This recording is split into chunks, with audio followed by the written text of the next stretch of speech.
Hello everyone. Last class में हमने किया था कंक्लूड लेक्चर को सेंट्रल इंफॉर्मेशन कमीशन के ऊपर। ये हमारी पॉलिटी की लास्ट क्लास है। इस क्लास में हम अब इससे आगे बढ़ते हैं, एक्स्ट्रा कॉन्स्टिट्यूशनल बॉडीज़ को कंप्लीट करते हैं और एक छोटा सा टॉपिक जो एक बच्चे ने बोला था कि सर ये करवा देना मिसलेनियस, वो करवा देंगे। तो अब आपके लेक्चर नंबर 1 to लेक्चर 37 हुए हैं पॉलिटी के। अब इसके बियॉन्ड भी कुछ छोटी छोटी चीज़ें होंगी जो रह जाएंगी। आपको लगेगा कि ये मतलब छोटी चीज़ें होती हैं, पर अगर आपको पॉलिटी बेसिक समझ आ गई तो उसके बेसिस पे आप सब कर लेंगे। एंड आपको एमसीक्यूज़ तो हम टेस्ट के थ्रू करवाते ही रहेंगे।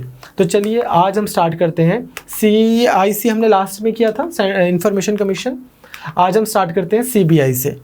बहुत बार आपने CBI का नाम सुना होगा, तलवार वाले केस में आपने नाम सुना होगा, या फिर भोपाल गैस ट्रेजेडी के टाइम पर, 2G स्कैम के टाइम पर, कोल स्कैम के टाइम पर। बहुत हमारी कंट्री में जब बड़ा स्कैम होता है तो हम बोलते हैं कि इसकी CBI जांच होनी चाहिए, CBI इन्वेस्टिगेशन। तो ये बॉडी कौन सी है? ये वो बॉडी है जो हमारी कंट्री में बहुत सारे सिवियर क्राइम्स को इन्वेस्टिगेट करती है। अब अदरवाइज़ तो अगर आप देखेंगे तो जो पुलिस है वो एक स्टेट सब्जेक्ट है। सभी राज्यों की अपनी अपनी पुलिस एग्जिस्ट करती है। क्लियर? CBI क्यों एग्जिस्ट करती है? फिर पुलिस ही क्यों नहीं इन्वेस्टिगेशन कर देती? इसके ऊपर भी बहुत सारी कंट्रोवर्सी रही है। सो मच सो कि आज से कुछ साल पहले गुवाहाटी हाई कोर्ट ने ये बोल दिया था कि CBI अनकॉन्स्टिट्यूशनल है, और फिर सुप्रीम कोर्ट ने बोला कि नहीं अभी रुक जाओ, अभी कॉन्स्टिट्यूशनल ही है। लेकिन एक्सपर्ट्स ये बोलते हैं कि सूनर और लेटर CBI को लेकर एक प्रॉपर लॉ बनाने की ज़रूरत है। अब है क्या ये एक इन्वेस्टिगेटिंग एजेंसी है इंडिया की, एक बॉडी जो क्राइम्स होते हैं डिफरेंट नेचर के उनको इन्वेस्टिगेट करती है। विद इन CBI डिविजन्स बनी हुई हैं, corruption related division, terrorism related division, crime related division, जो अलग किस्म के क्राइम होते हैं। तो वो डिविजन्स जो हैं वो इन्वेस्टिगेट करती हैं कोई केसेस को, इन्वेस्टिगेट करके एक पूरी चार्जशीट बनाकर कोर्ट में पेश कर देती हैं। फिर इनका एक वकील केस लड़ता है, उधर से जो पर्सन होता है जिसके खिलाफ केस किया होता है उनका एक वकील आता है, और कोर्ट को जो ठीक लगता है कोर्ट वो अपना इन्वेस्टिगेशन के बाद, अपना ट्रायल के बाद डिसीजन दे देती है। तो ये एक इन्वेस्टिगेटिंग एजेंसी है। तो ये जो ऑपरेट करती है under the jurisdiction of ministry of personnel public grievance and pensions India के अंडर। नाउ ओरिजिनली जो इसको बनाया गया था करप्शन, ब्राइबरी के केसेस के लिए। 1960s में एक हमारे बहुत बड़े IPS ऑफिसर हुए हैं मिस्टर कोहली, उनको पद्म भूषण वगैरह भी मिला है। तो वो जो थे वो इसके फादर माने जाते हैं। तो investigate bribery and governmental corruption के लिए 1965 में इसको बनाया गया। धीरे धीरे क्या हुआ कि बोला कि चलो एक काम करते हैं, इसकी जो है हम जुरिस्डिक्शन को एक्सपैंड करते हैं। पहले 1940 से चली आ रही एक ऑर्गेनाइजेशन है जिसको 65 में और कंसोलिडेट किया गया कि एक काम करते हैं, करप्शन रिलेटेड इश्यूज को ये चेक करते ही है। ओवर एंड अबव जो सेंट्रल लॉज बने हुए हैं, भारत की सरकार जो लॉज बनाती है, अगर कोई उन लॉज को ब्रेक करता है उसके अगेंस्ट भी हम एक काम करते हैं, इस बॉडी को जुरिस्डिक्शन देते हैं। फिर उसके बाद में जो इंटरनेशनल केसेस होते हैं, जो इंटरनेशनल बॉडीज़ हैं, उनके साथ कोऑर्डिनेट करने की भी CBI को जुरिस्डिक्शन देते हैं। तो इसको क्या किया है कि इसने बहुत बड़े बड़े फिर जो है इकोनॉमिक क्राइम्स, जैसे आपने सुना होगा सत्यम का एक केस हुआ था, उस तरह के crime, special crimes, corruption and related crimes, वो सारे क्राइम्स को इन्वेस्टिगेट करती है ये बॉडी। एक चीज़ आपको और याद रखनी है कि CBI RTI के अंडर नहीं आती। इसको लेकर बहुत क्रिटिसिज्म भी होता है कि CBI RTI के अंडर आनी चाहिए। बहुत सारे ऐसे RTI एक्टिविस्ट हैं जो बोलते हैं कि बहुत बड़ा ब्लैक होल क्रिएट हुआ है। इन जनरल भी क्या होता है कि ये जो इन्वेस्टिगेटिंग एजेंसीज हैं मोस्टली ये अपनी रिपोर्ट्स जो बनाती हैं, जो इन्वेस्टिगेशन रिपोर्ट बनाती हैं, ओपन शीट्स पे बनाती हैं। तो ओपन शीट्स पे बनाने के लिए ऑल द मोर रीजंस कि RTI के अंदर हो, क्योंकि किसी के खिलाफ 4 एविडेंस आपके पास में थे लेकिन आपने वो पेज उस समय चार्जशीट बनाते हुए गिरा देना या फाड़ देना, वो ईजी होता है कंपेयर टू जो रेगुलर पुलिसिंग होती है। रेगुलर पुलिसिंग में आपके पास एक बुकलेट होती है, उन पन्नों पर नंबर लिखे होते हैं, पेज फाड़ना बड़ी बात होती है। सो इस तरह से अगर हम देखें जो इनिशियल रिपोर्ट बनती है, तो ये DRI, CBI, ये सब बॉडीज़ ऐसी हैं जो इन्वेस्टिगेशन के RTI के बाहर आती हैं। क्लियर? अब ये है क्या, ये एक ऐसी बॉडी भी है, अगर ये तो सीधे सीधे प्रीलिम्स के सवाल है कि अगर इंटरपोल के साथ में किसी ने लाइजन करना है, लाइजनिंग करनी है, कोई पोर्चुगल की पुलिस है, इंडिया की पुलिस है, और एक इंटरनेशनल पुलिसिंग के साथ कोऑर्डिनेट कर किसी ऑफेंडर को पकड़ना है, कोऑर्डिनेट करना है, तो उसके लिए भी कौन सी बॉडी है? CBI। नाउ स्टेट पुलिस के साथ इसका क्या रिलेशंस है? क्योंकि अभी तो हम बोल के हटे हैं कि हर एक स्टेट की एक अपनी पुलिस डिपार्टमेंट होता है और स्टेट सब्जेक्ट है पुलिस। तो सीबीआई को ओरिजिनली तो हमने बनाया था Delhi special police establishment act के अंडर, DSPE एक्ट, बहुत इंपॉर्टेंट है। इसका काम क्या था? दिल्ली के अंदर ऑपरेट करने के लिए, क्योंकि लॉ एंड जो ऑर्डर स्टेट सब्जेक्ट है, तो बाकी उसके साथ में क्या हुआ कि अगर इसको अब वो करना है, कोऑर्डिनेट करना है, मान लीजिए पंजाब में, हरियाणा में, हिमाचल में, कर्नाटका में, बाकी स्टेट्स में अगर इसको वो करना है, सीबीआई को ऑपरेट करना है, तो वहाँ से इनको कोऑर्डिनेट करना पड़ेगा, उनसे लेनी पड़ेगी कंसेंट, उन स्टेट से। कंसेंट होती है दो तरह की, एक होती है जनरल कंसेंट। जनरल कंसेंट का मतलब क्या है? सेक्शन 6 में दिया हुआ है ये, इसी के Delhi special police establishment act के, कि स्टेट ने बोला कि ठीक है, हमारे से रिलेटेड भी इश्यूज जो होंगे हमारी स्टेट में, उसमें भी सीबीआई इन्वेस्टिगेट कर सकती है। तो शुरू में काफ़ी स्टेट्स ने जनरल कंसेंट दिया था सीबीआई को। धीरे धीरे अब बहुत स्टेट्स ने उसको रिवोक करना शुरू कर दिया है। और दूसरा होता है स्पेसिफिक कंसेंट। जनरल कंसेंट और स्पेसिफिक कंसेंट में यहाँ पे क्या फ़र्क है कि यहाँ पर केस बाय केस बेसिस पे है। इंडिविजुअल केसेस में स्टेट बोल सकती है कि ये हमारे जो इशू है इस पे ऑटोमेटिकली सीबीआई जांच नहीं होगी, जब हम बोलेंगे तभी सीबीआई जांच होगी। ये पॉइंट इम्पॉर्टेंट है कि क्योंकि अगर आप जनरल कंसेंट एक बार दे देते हो तो CBI can investigate economic, corruption and special crimes including drugs, narcotics,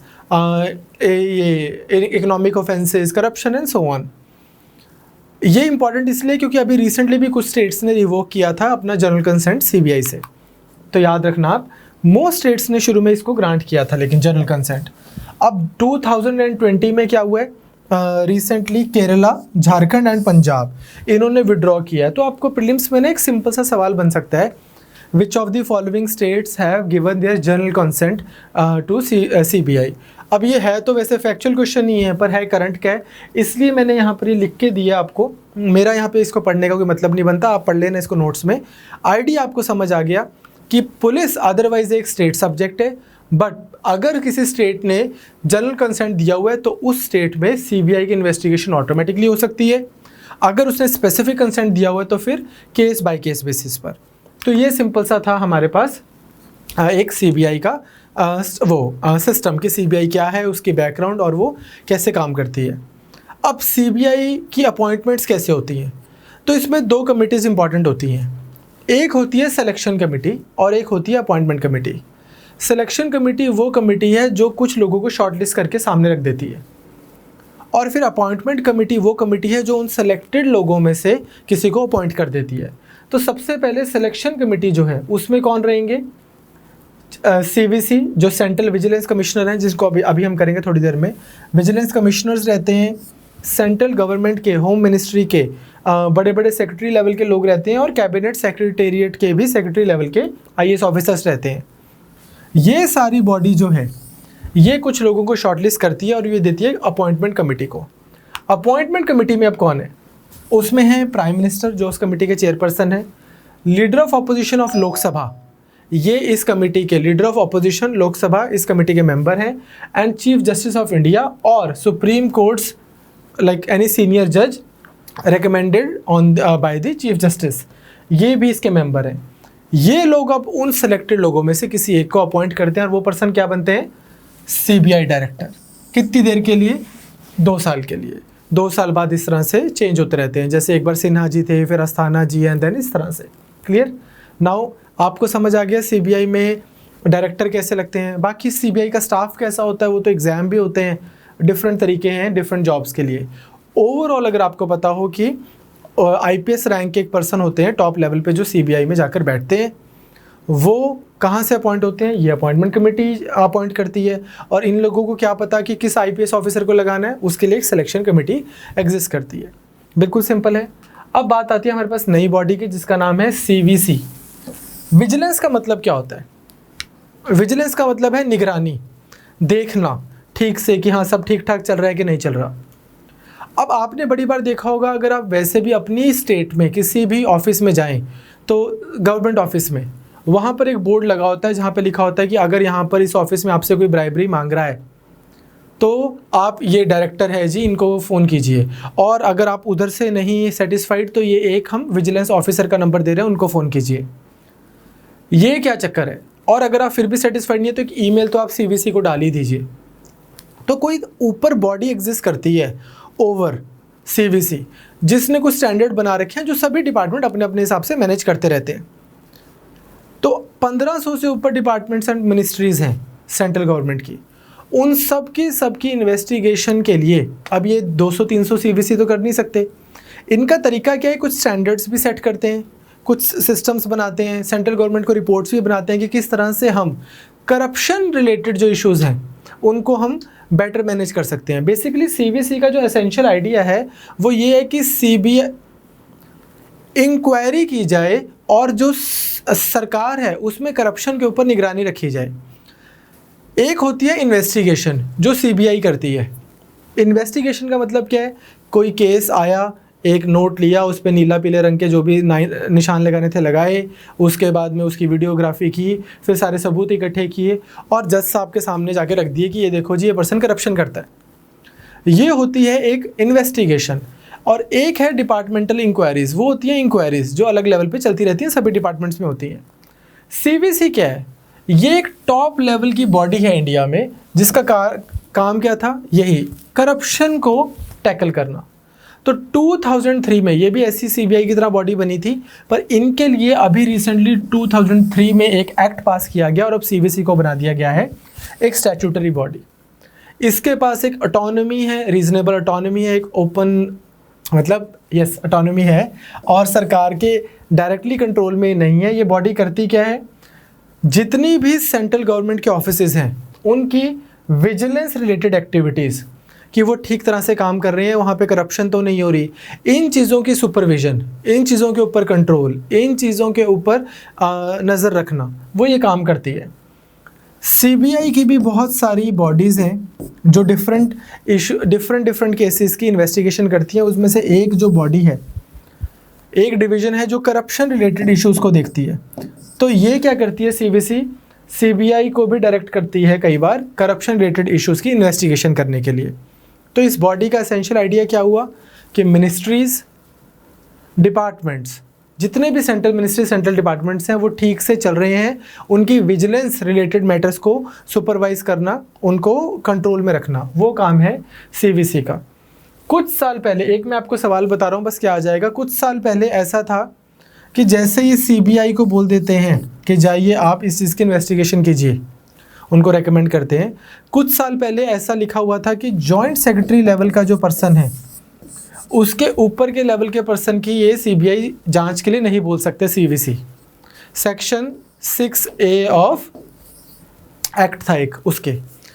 तो सुब्रमण्यम स्वामी जी ने केस किया था सुप्रीम कोर्ट में और सुप्रीम कोर्ट ने बोल दिया था कि जस्ट बिकॉज कोई पर्सन जॉइंट सेक्रेटरी लेवल के ऊपर का है, we can not give that person special immunity from investigation and inquiry. और ये अब ऐसा नहीं है, इसको अनकॉन्स्टिट्यूशनल डिक्लेयर कर दिया गया था, राइट टू इक्वालिटी के प्रिंसिपल के अगेंस्ट था ये। And now again simple status क्या है कि सीवीसी जो है सरकारी महकमों में विजिलेंस रिलेटेड जो है एक्टिविटीज़ ये करती है, निगरानी रखती है, मॉनिटर करती है कि वहाँ पर करप्शन ना हो रही हो। अब सीवीसी जो है इसको कब सेटअप किया गया था, 1964 में। इसके लिए आपको एक चीज़ और पता होनी चाहिए कि किसकी रिकमेंडेशन पे आई थी, on the recommendation of committee on prevention of corruption headed by Shri के संथनम कमेटी। अब जैसे भी इसको प्रोनाउंस करते होंगे, संथनम कमेटी। और सबसे पहले सीवीसी थे, अगेन ये यूपीएससी वगैरह में तो क्या आएगा, पर फिर भी चलो पता हो, निटूर श्रीनिवास राव, एचसीएस में आ सकता है आपको, हरियाणा एचसीएस में। तो निटूर श्रीनिवास राव हमारे सबसे पहले सीवीसी थे। आई थिंक आजकल संजय जी हैं क्या ना, मिस्टर संजय। तो ये अपनी एनुअल रिपोर्ट्स भी देते हैं सेंट्रल गवर्नमेंट को, ताकि सरकार को पता लगे कि सरकारी डिपार्टमेंट्स जो हैं वो करप्शन फ्री कैसे बनाए जा सकते हैं। ऑफ कोर्स जो डिपार्टमेंट डेली करप्शन में कर रहा है उसको तो पता लगेगा ना कि किस तरह के तरीके हैं करप्शन करने के, किस तरह से लोग बचाए जा रहे हैं, कैसे हमारे लॉज में लूप होल्स हैं। तो उसको लेकर भी ये अपनी एनुअल रिपोर्ट जो है ये उसकी पूरी डिटेल देते हैं सबको।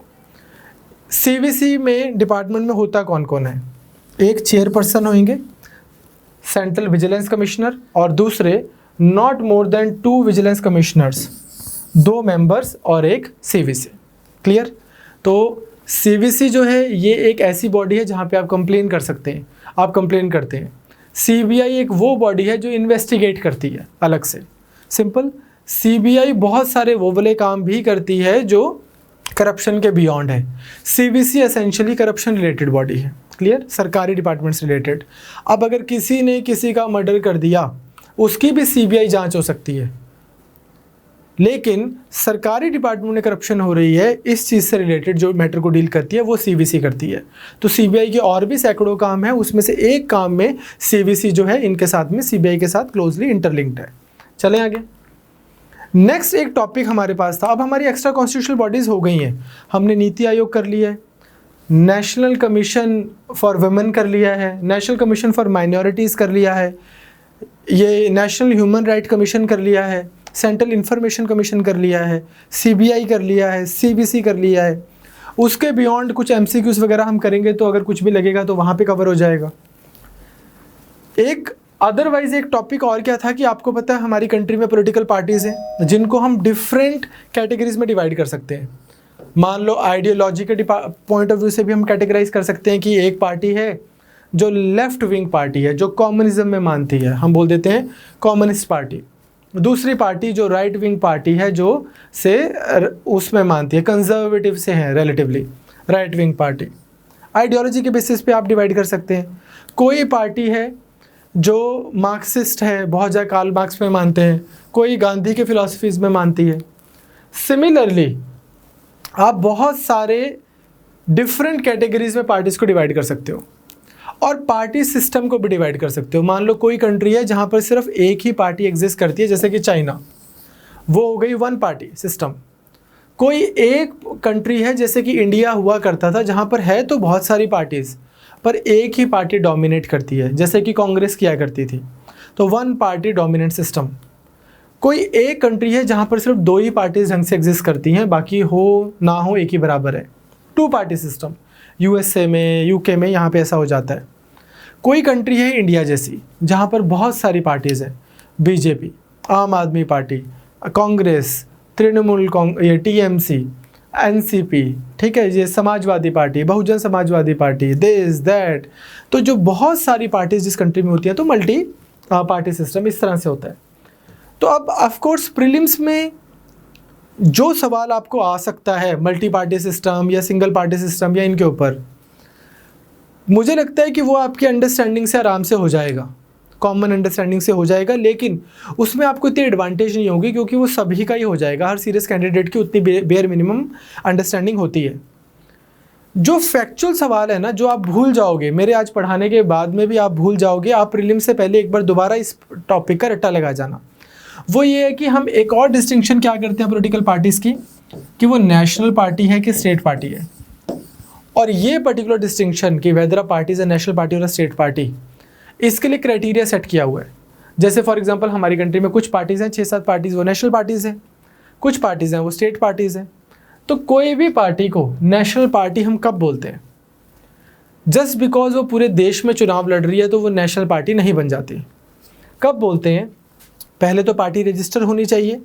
जब रजिस्टर्ड पार्टी जो है उसको नेशनल पार्टी हम बोलेंगे जब पहली कंडीशन, जब वो 2% ऑफ सीट्स इन लोकसभा से वो जीते वो फ्रॉम एटलीस्ट 2% वोट्स डले उसको फ्रॉम एटलीस्ट 3 डिफरेंट स्टेट्स। जब उसको 2% ऑफ सीट्स आए लोकसभा में फ्रॉम एटलीस्ट 3 डिफरेंट स्टेट्स, ठीक। तो अगर से मान लो हमारे पास में 500 टोटल सीट्स हैं तो एक पार्टी की 10 सीट्स तो आनी चाहिए, लेकिन वो 10 सीट्स अगर सिर्फ एक ही स्टेट से आ गई तो बात नहीं बनेगी। किसी एक से 3 आ गई, किसी से 2 आ गई, किसी से 5 आ गई, इस तरह से, तो उसको अब नेशनल पार्टी मानेंगे अगर वो 3 स्टेट्स से मिलाकर, एटलीस्ट 3 स्टेट से मिलाकर इतनी सीट्स ले आई कि वो 2% of total seats of Lok Sabha है। तो 545 है तो 15 के MPs बनने चाहिए आपके। सेकेंड, जब जनरल इलेक्शन हो लोकसभा के तब क्या होना चाहिए? या तो उस पार्टी को 6% वोट्स मिले फ्रॉम इन एनी 4 और मोर स्टेट्स। 4 स्टेट्स हैं वहाँ पर 6% वोट उनको मिला, 6%, मतलब जितने लोगों ने वोट डाला उस स्टेट में उनमें से 6% लोगों ने उस पार्टी को वोट डाला। कुछ MP बने नहीं बने वो बात की बात है, in addition it wins 4 Lok Sabha seats, 4 वो लोकसभा सीट जीती हों, एक सीट यहाँ, एक यहाँ, एक यहाँ, एक यहाँ, या 4 की 4 यहाँ, डजेंट मैटर। तो या तो 4 स्टेट्स में उनको 6% वोट मिला हो, या फिर उनके 2% ओवरऑल सीट्स आई हों, या फिर अगर 6% वोट मिला तो ओवरऑल 4 सीट्स आई हों, या फिर a party gets recognise as state party in 4 states, या फिर किन्हीं 4 स्टेट्स में, स्टेट 1, स्टेट 2, स्टेट 3, स्टेट 4, किन्हीं 4 स्टेट्स में उसको स्टेट पार्टी का स्टेटस मिला हो, तो उसको नेशनल पार्टी का स्टेटस मिलेगा। 3 कंडीशन समझ आ गई।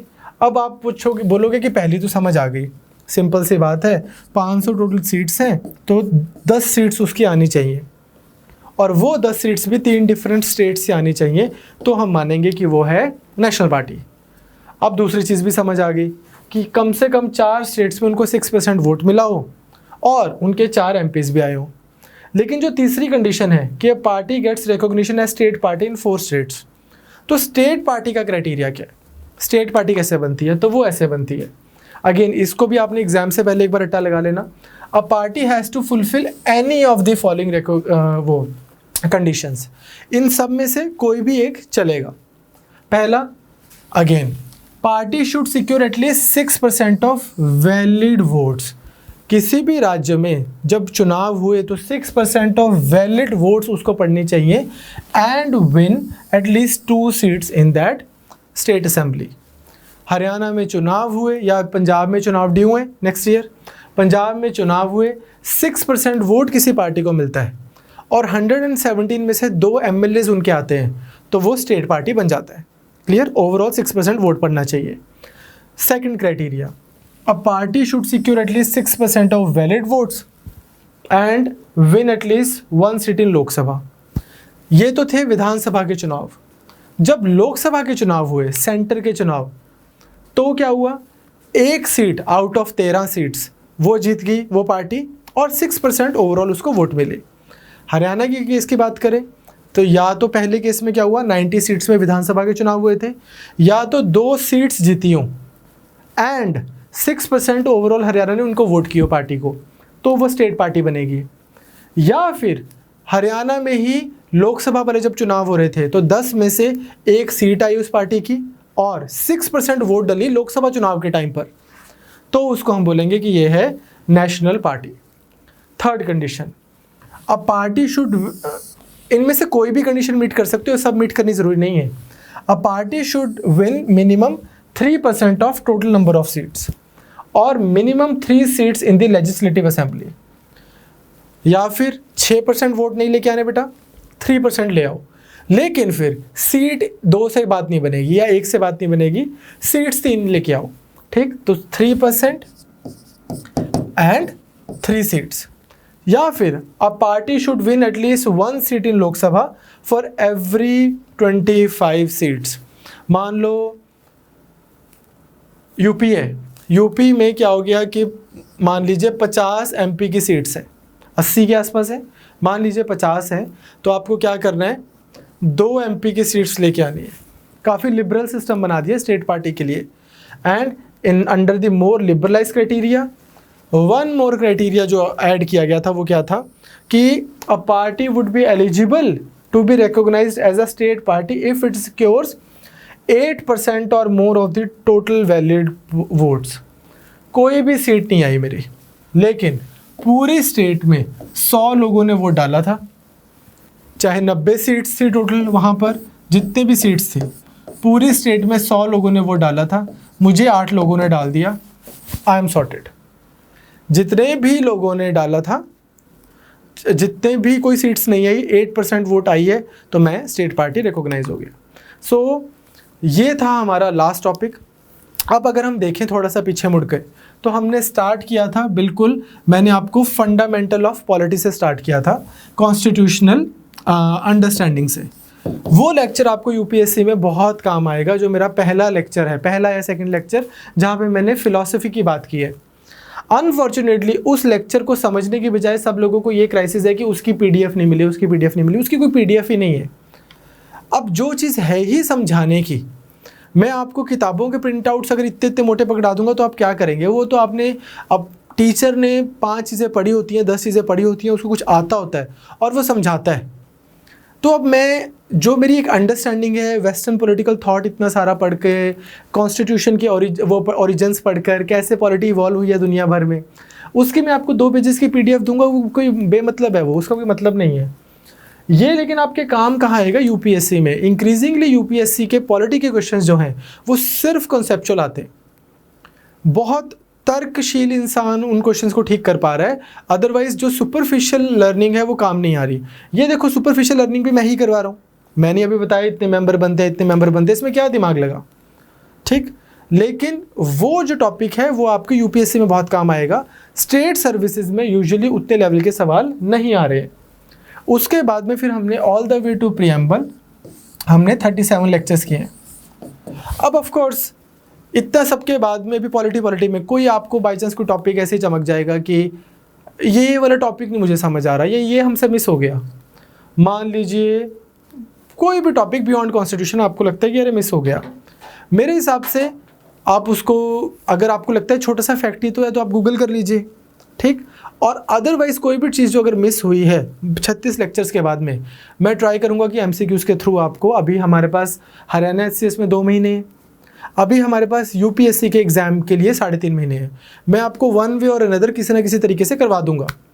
अब आप फिर अदरवाइज़ एक चीज़ सोचिए कि हमने 35 क्लासेस में इतनी डिटेल में पॉलिटी की, 36 क्लासेस में इतनी डिटेल में पॉलिटी की, उसके बाद हम MCQs भी करेंगे, उसके बाद आपने भी खुद थोड़ा हाथ पाँव मारा होगा, कुछ आप यहाँ वहाँ से पढ़ोगे, उसके बाद में भी अगर कोई चीज़ रह गई तो रह गई भाई, कोई प्रॉब्लम नहीं है।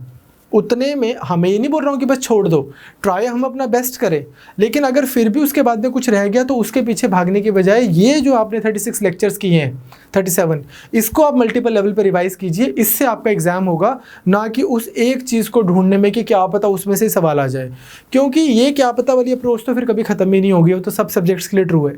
सो ओवरऑल मैं आपको बोल रहा हूँ, हम आपको ना फेब में पढ़ाना शुरू किया था, हमने पढ़ाना शुरू किया था आपको HCS के लिए, और बहुत बच्चों ने तो इससे पहले हमें 6 महीने से 5 महीने से पंजाब PCS वगैरह के लिए भी पढ़े हैं। अब फेब से लेकर आज मार्च चल रहा है, बीच में 10-12 दिन मेरी क्लासेस ही नहीं आई हैं, बाकी तो सब क्लासेस चली हैं। राघव सर की इकोनॉमी, मेरी भी पहले 32-33 लेक्चर पॉलिटी के, ये 2 क्लासेस ही पेंडिंग थी। इकोनॉमी, हिस्ट्री भरत सर ने इतनी ज़्यादा डिटेल में करवाई है आपको। IR चल रही है, उसकी 2 क्लासेस रह गई हैं, 3 क्लासेस वो मैं ही लूँगा। And geography, environment and so on, current affairs 1 साल के। तो अगर इतनी सारी coverage, history, ancient medieval modern, geography, India and world, economics in the greatest detail possible, polity with almost 36 lecture, science and tech जो मैम ने इतनी detail में आपको करवाया, IR मैंने आपको बहुत डिटेल में करवा देना अगले 3 क्लासेस में, करंट अफेयर्स जो हमने पिछले 1-1.5 साल के करवा दिए। हरियाणा, अगर हम हरियाणा से इसकी बात करें तो हरियाणा का पोर्शन जहाँ से स्टार्ट किया था। अब अगर इतना पढ़ने के बाद अगर आपको इस तरह से आप अप्रोच रखेंगे ना कि क्या पता इसके बाहर से आ जाए, तो आप कंसोलिडेट नहीं कर पाओगे आखिरी के 2 महीने में अपनी प्रिपरेशन।